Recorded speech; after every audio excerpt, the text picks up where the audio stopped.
see all of you. Thanks for coming today, as always. We're going to start with some scheduling announcements. This evening, President Trump will deliver remarks at Union Station for a political dinner. Tomorrow morning, the president will host the second cabinet meeting of the year and the 11th cabinet meeting of his second term. And later tomorrow afternoon, the president will host a Greek Independence Day celebration in the East Room. On Friday, the president will celebrate National Agriculture Day alongside nearly 1,000 farmers who are coming in from across the country for the first event of the season on the South Lawn, so pray for good weather, to highlight the president's successful policies in support of America's farmers, including efforts to lower input costs, open new trade markets, bolster the farm safety net, double the death tax exemption, end taxes on rural property loan interest, and create rural opportunity zones. Also, I'm pleased to announce that President Trump's meeting and long-awaited meeting with President Xi in China will now take place in Beijing on May 14th and 15th. First Lady Melania and President Trump will also host President Xi and Madam Peng for a reciprocal visit in Washington, D.C. at a later date to be announced this year. Turning to the ongoing military operations in Iran, the United States military continues to decimate the terrorist Iranian regime's offensive and defensive capabilities. Just over 3 weeks in, it's abundantly clear that Operation Epic Fury has been a resounding military triumph. More than 9,000 enemy targets have been struck to date. Compared to the start of the operation, Iran's ballistic missile attacks and drone attacks are down by roughly 90%. The United States is also annihilating the Iranian regime's navy. We have destroyed more than 140 of their naval vessels, including almost 50 mine layers. This is the largest elimination of a navy over a 3-week period since World War II. Again, let me reiterate, this is the largest elimination of a navy on the face of the planet in a 3-week period since World War II. We are systematically dismantling Iran's defense industrial base, which will prevent future threats to the region. Our military also remains laser-focused on eliminating the regime's threat to the free flow of energy through the Strait of Hormuz. Over the weekend, we dropped several 5,000-pound bombs on an underground facility used to store equipment, including anti-ship cruise missiles and mobile missile launchers positioned along the coastline of the strait. Our military efforts grow more successful with each passing day, steadily degrading Iran's ability to terrorize merchant ships. For all of these reasons, we are very close to meeting the core objectives of Operation Epic Fury, and this military mission continues unabated.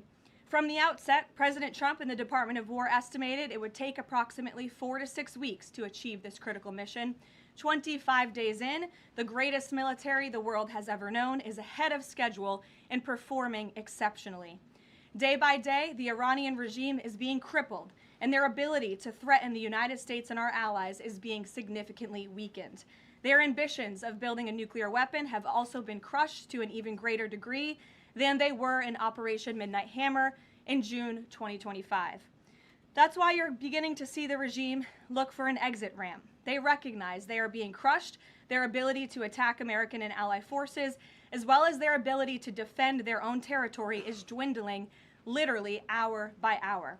Following President Trump's powerful threat on Saturday evening, it was made clear to the United States that Iran wanted to talk. President Trump is willing to listen. As President Trump announced on Monday, the United States has been engaged over the last 3 days in productive conversations, which led the president to temporarily instruct the Department of War to postpone planned strikes against Iranian power plants and energy infrastructure only. The remaining elements of the Iranian regime have another opportunity to cooperate with President Trump, permanently abandon their nuclear ambitions, and cease actively threatening America and our allies. But the president's preference is always peace. There does not need to be any more death and destruction. But if Iran fails to accept the reality of the current moment, if they fail to understand that they have been defeated militarily and will continue to be, President Trump will ensure they are hit harder than they have ever been hit before. President Trump does not bluff, and he is prepared to unleash hell. Iran should not miscalculate again. Their last miscalculation cost them their senior leadership, their Navy, their Air Force, and their air defense system. Any violence beyond this point will be because the Iranian regime refused to understand they have already been defeated and refused to come to a deal. Here at home, we are now on day 40 of the Democrats' shutdown of the Department of Homeland Security.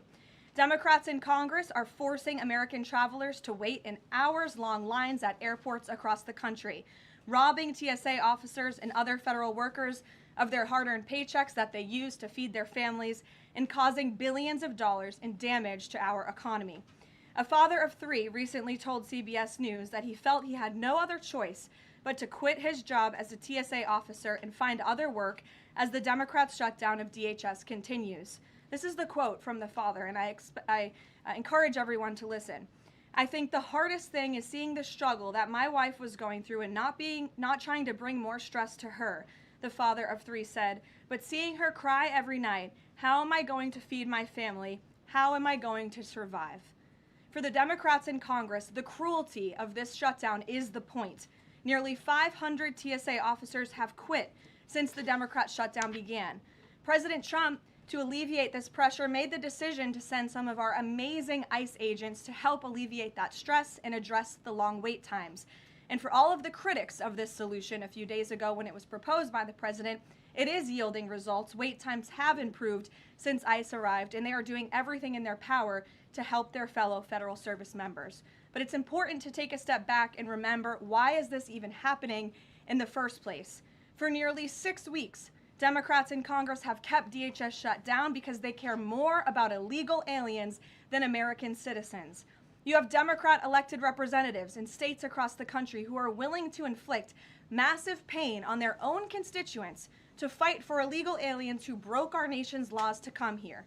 In recent days, we saw the deadly consequence of this deranged policy of Democrat open borders and an illegal alien-first agenda.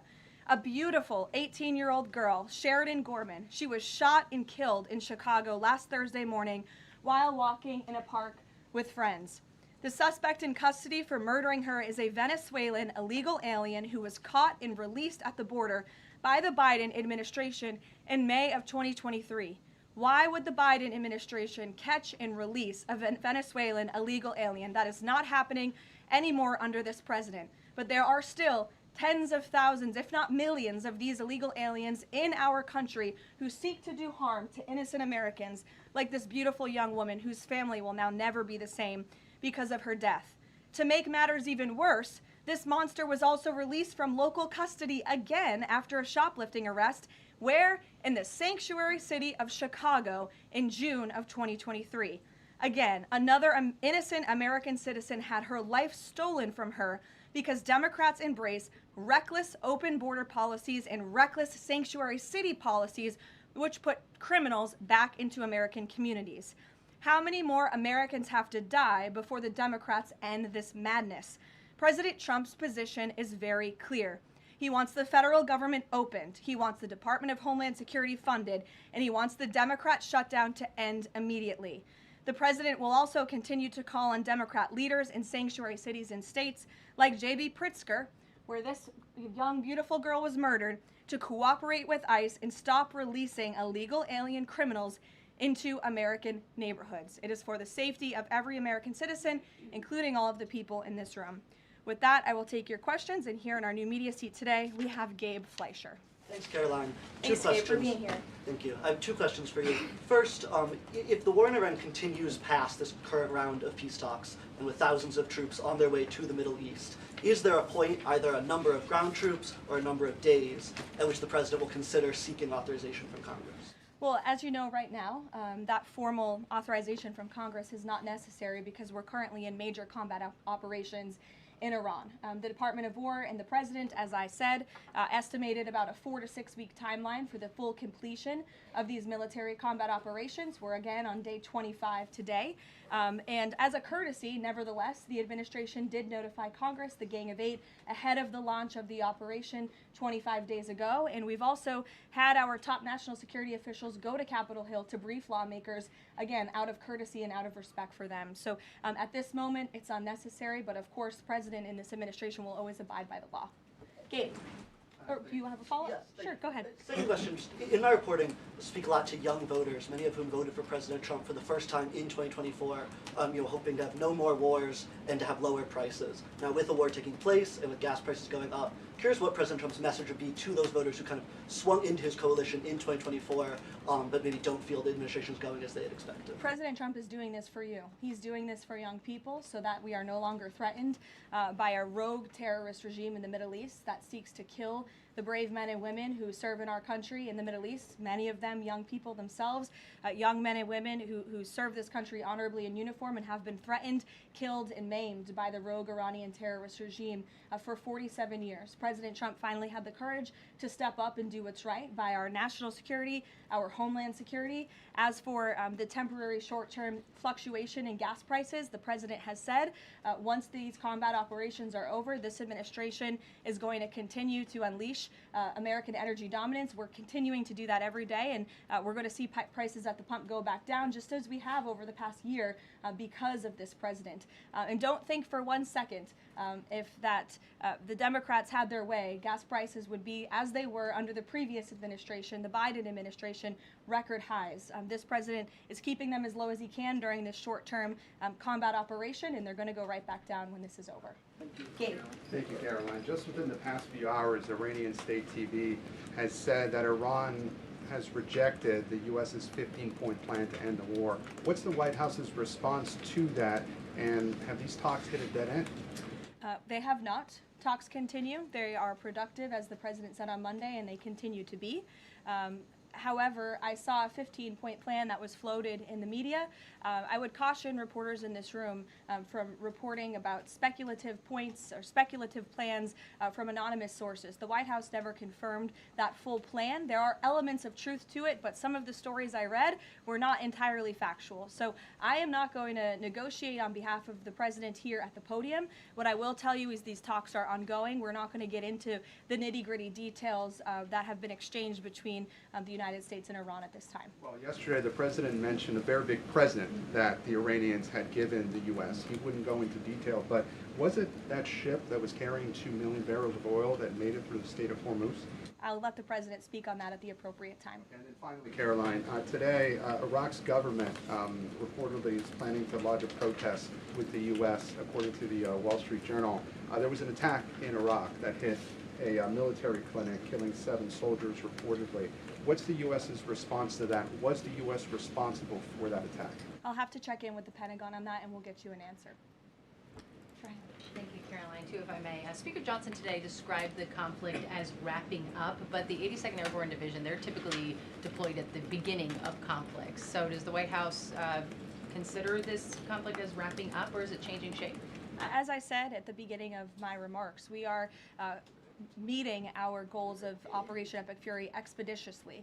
The president likes to maintain options at his disposal. It's the Pentagon's job to provide those options to the Commander-in-Chief. For any specifics on troop deployments, though, I would point you to the Pentagon. And today, Philadelphia District Attorney Larry Krasner reiterated threats to potentially arrest ICE agents that were sent in to assist with these historically long TSA lines. He said, quote, "The president cannot pardon you." Has the president seen Krasner's comments? Does he have any response? The president cannot pardon you for what? He's talking to the ICE agents who are handing out water bottles and are helping people move through lines at airports. It's a disgraceful comment. The men and women of ICE are great people. I would encourage this lawmaker, whose name I don't know and don't care to know, to actually sit down and speak with the ICE agents who are on the ground doing this important work, not just in our nation's airports, but again, to remove violent, dangerous, illegal alien criminals from our country, to protect this individual and all of us in this room and Americans across the country from murderers, pedophiles, and rapists who have been allowed into our country by Democrat politicians. Mario, good to see you. Thank you, Caroline. Good to see you as well. Just given that the president postponed his original trip to China because of the war, should we infer that the war will be wound down and concluded by the time of that May 15th, 14th visit? Again, as I've said, we've always estimated approximately 4 to 6 weeks, so you could do the math on that, Mario, but we do look forward, I know the president looks forward to going to China on May 14th and 15th, and of course, as always, we'll provide additional logistical details details to all of you in the media for that trip, who I know look forward to coming with us as well. One follow-up. Was that a precondition? Did the two leaders speak about the conclusion of the war? Was that a precondition for them to have this rescheduled meeting? No, there was a discussion about the rescheduling of the meeting between the president and President Xi. President Xi understood that it's very important for the president to be here throughout these combat operations right now. He understood, obviously, the request to postpone and accepted it, which is why we have new dates on the books, and I'm happy to announce those to you today. Jennifer. On the negotiations with Iran, are there still face-to-face talks planned perhaps in Pakistan? And who do you think would probably be going? Again, I've seen a lot of speculation and reporting about potential talks that could happen later this week. Nothing should be deemed official until it is announced formally by the White House. I would not get ahead of our skis on reporting about any talks this weekend until you hear directly from us. Does the president think that all of the allies will go along with whatever the U.S. concludes with these Iranians? Are you expecting that Israel and all the other allies will follow whatever agreement is made? I think the president has shown that he is absolutely the leader of the free world, the head of the most powerful military in the world, and in various examples, so the 12-day war between Iran and Israel, the ceasefire between Israel and Gaza, the president has shown a very unique skill at getting our allies to get on board with what's in the best interest of the United States, but also the world in cases of foreign policy like this. Ed. Yeah, thanks, Carolyn. So, is there a time frame as to when the first oil tanker can go through the Strait of Hormuz freely? It's a very good question, Ed. I don't have a specific timeline for you today, but it's obviously something the administration is working towards as quickly as we can. And with respect to oil, as you know, the administration has taken a number of actions to stabilize the markets. We directed the U.S. DFC to offer reasonably priced political risk insurance for takers through the strait. We issued that temporary waiver to allow countries to purchase sanctioned Russian oil to alleviate global pressures. We're working with the IEA to coordinate the release of another 400 million barrels. We issued that 60-day Jones Day Act waiver. And then just today, EPA Administrator Lee Zeldin, if you missed it, in consultation with the Department of Energy, announced a temporary emergency fuel waiver to allow nationwide sales of E15, gasoline blended with 15% ethanol, to remove all federal impediments to selling E10 gasoline across the country. The emergency fuel waiver will temporarily waive the summer low volatility requirements and blending limitations for gasoline to provide additional flexibility to the fuel marketplace. So as far as tankers through the strait, something we're tracking very closely, but obviously the administration is coming up with creative new solutions by the day to keep the price of oil stable, something the president wants to see. And I know Secretary Bessent, Secretary Wright, Secretary Burgum, EPA Administrator Zeldin are all working together closely to find ways to do that. The president gave that 5-day timeline for pause in operations. Would a tanker going through the Strait of Hormuz be one of the conditions that he would extend that? That's only something the President of the United States can answer. I won't get ahead of him. How about on TSA? Can I ask you about the TSA lines? Sure. Are the TSA lines, we've all seen the video of that from various airports, is that going to be what ends the stalemate in Congress to get DHS funded? Well, look, it's the Democrats who have led to this stalemate over the past 6 weeks. The president and the Republicans' position has been very clear. Fund the Department of Homeland Security. And we have attempted in good faith numerous times, both the president himself and lawmakers on the Republican side on Capitol Hill, to go to the Democrats with reasonable offers, with real solutions. They'll ask for something, we'll give them that concession, and then they say, oh wait, that's not enough, actually. So I think that's why I said earlier, the cruelty is the point. They want this chaos. They want to distract, I think, from the success of our military overseas right now, totally obliterating the Iranian regime. And it's very unfortunate because there's only, the only people that are suffering from this are the American people. And I hear that Democrats might be flying out of town tomorrow. How convenient and lovely of them that they get to go to the airport and that they'll get to go home to their families when you have families, TSA workers who are suffering. You have people across the country who are missing flights for funerals and for work commitments because of Democrat politicians on Capitol Hill. Mary, in the back. Thanks, Caroline. Glad to see you have a seat now. I do. Thank you. Is the White House satisfied with Republican leadership's efforts on the Save America Act? I think the president has made it very clear. He wants everyone on Capitol Hill to move as quickly as possible to get the Save America Act passed, and he wants to see that legislation on his desk as soon as Republicans and Democrats can move to pass it. But are there any lawmakers in Congress that the president is frustrated with on this matter and feels could be doing a better job? I think the president wants to see everybody on Capitol Hill move faster all the time. That he wants everyone in this town to work at Trump speed like we do here at the White House. We'll go to Karen. Two questions on Lebanon, if I can. Is the U.S. providing support at this point for Israel's ongoing offensive in Lebanon? And is the president concerned that right now there are more than 1 million people who've been displaced and potentially could be for a significant amount of time? That's not something I'm in a position to comment on for the first question. To the second question, of course, that's something that would concern the president. I think that's why he's again quickly moving to eliminate the threat of the Iranian regime in the Middle East, including weakening their proxies like Hezbollah, who have terrorized Lebanon for far too long. And I know that the president wants to see this, again, move as quickly as possible as we can over the course of the next couple of weeks here. Kristen. Question about the Strait of Hormuz. If these negotiations are not successful, is the only option to reopen the strait in boots on the ground, given that all of our allies have essentially said that they are unable or unwilling to help? Look, that's a hypothetical question. It's a hypothetical question. It's also a decision that would have to be made by the commander-in-chief, and I'm not going to get ahead of him. And in addition to that, when it comes to the Vice President, J.D. Vance, what has changed that has made him more of an active participant in these negotiations with Iran? I don't think anything has changed. The Vice President has always been a key member, the President's right-hand man, and a key member of the President's national security team. He's been part of these discussions throughout this entire course of the administration with respect, again, to the 12-day war that the President and his national security team negotiated a solution to, with respect to the ceasefire between Israel and Gaza and the release of the hostages, which there was a lot of criticism that couldn't get done, and it did. The Vice President has been by the President's side every step of the way, and any reporting otherwise is just completely false. I see him in the room.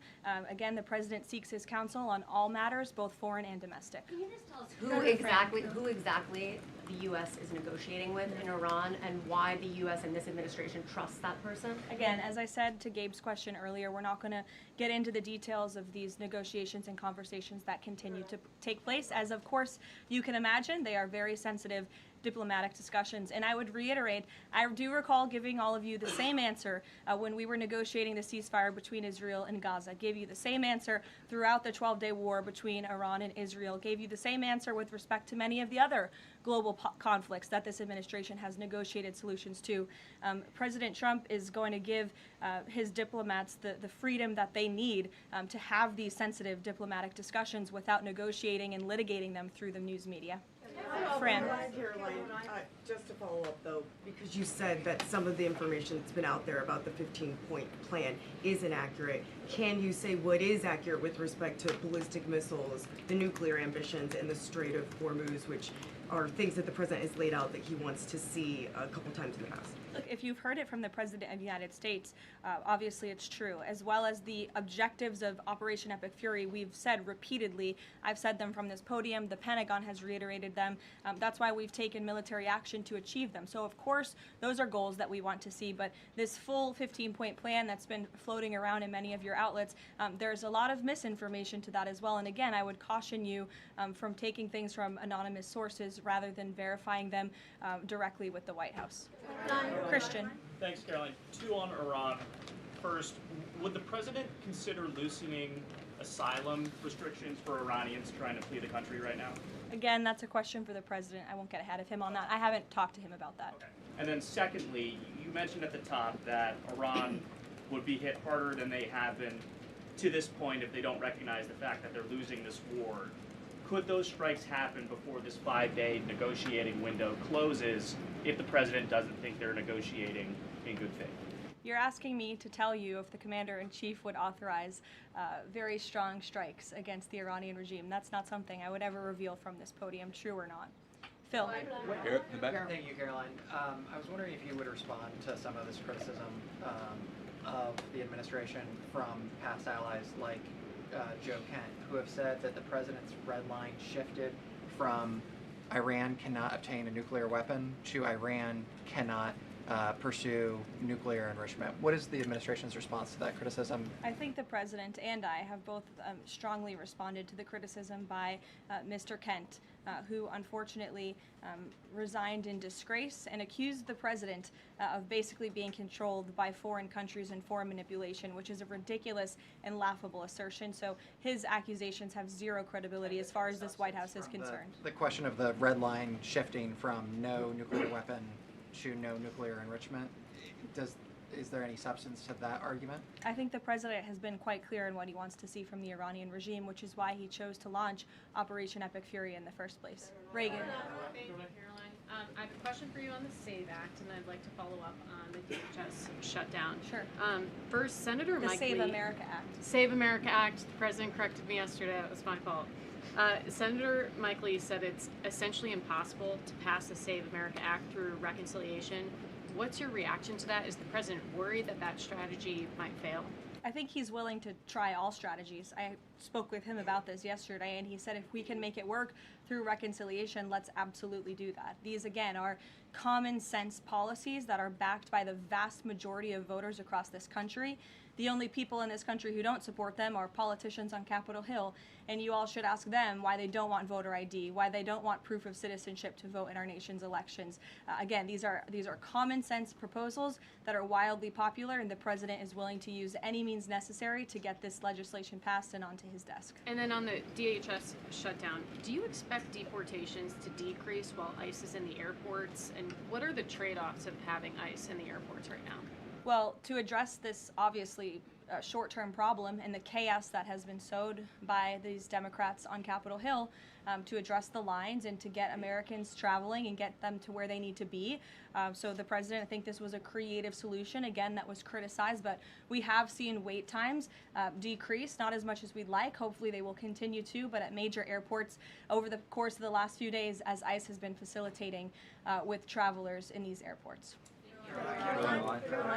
Sure. Thank you, Caroline.